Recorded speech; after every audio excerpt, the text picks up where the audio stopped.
Substance of things hoped for and the evidence of things not yet seen. Your faith will run and touch stuff that your hands have not held yet. And sometimes you got to learn how to shout over it because your faith says you have it.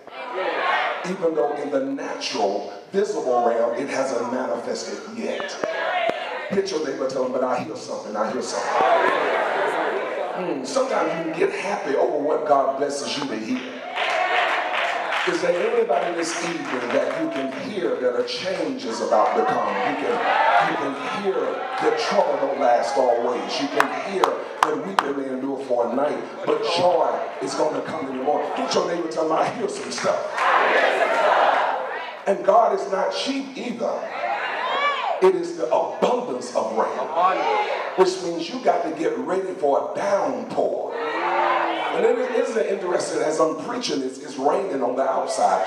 It's like God is saying, I'm giving you a visible manifestation on the outside of the spiritual word that you're receiving on the inside. Can I get a witness here? So I hear the sound. Sometimes you have the promise of a thing before you have the manifestation of a thing. So watch what Ahab does in verse 2. Ahab went up to eat and drink. He's exercising his faith. Because if he didn't believe that God was going to send more, why would he go up and eat and drink that which God has blessed him with?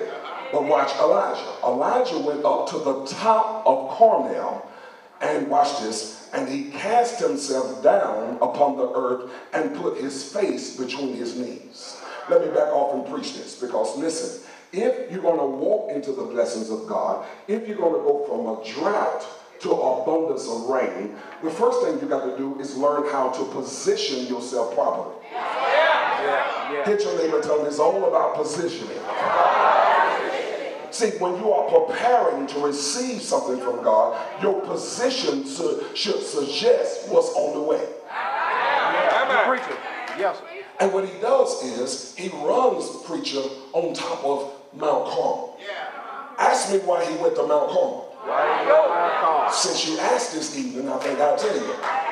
Mount Carmel was the last place of his last victory. Mount Carmel is the place where there was a showdown between Elijah and 450 false prophets of Baal.